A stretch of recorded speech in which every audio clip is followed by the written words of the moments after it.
السلام علیکم ورحمت الله وبرکاتو. عزتمندو د پښتو ژبې یو مشهوره شاعره نور احساس هغې تر اوسه پورې خپل مخ نه ښکاره کو. اوس یې په سوشل میډیا باندې خپل مخ ښکاره کو. دی ولې ښکاره کو؟ که تاسو د دې ټول حقیقت معلومول حاصلول غواړئ زموږ ویډیو تر اخره پورې وګورئ.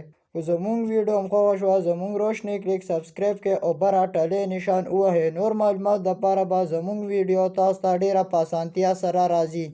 عزتمندو د پښتو ژبې یو مشهوره شاعره نور احساس هغې تر اوسه پورې سوشل میډیا باندې خپل مخ نه ښکاره کړو او اوس یې ښکاره کو. دی ولې ښکاره کو؟ دا وایي چې زه مشهوره شمه، په سوشل میډیا باندې ما له خلکه شاباسي راکړي او ما خلکه ارزینو ته روغ غواړي. دی د دې دپاره مخ راښکاره کو چې زه د سوشل میډیا باندې زه مشهوره شمه.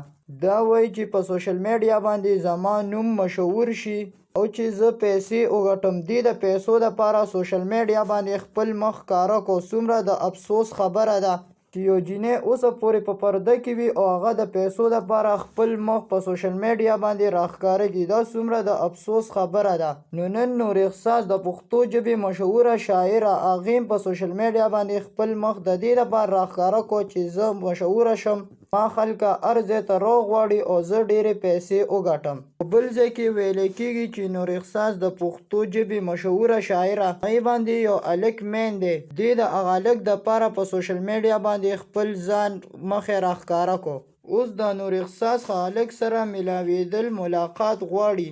دا ورسره کله میلاو شول زه به تاسو ته ویډیو ضرور شیر کوم. دا وه اوس زموږ نننۍ ویډیو. که دا ویډیو هم خوښه شوي زموږ روشنی کلیک سبسکرایب کړئ او بره ټلۍ نشان ووهئ. نورو معلوماتو دپاره به زموږ ویډیو تاسو ته ډېره په اسانتیا سره راځي. والسلام.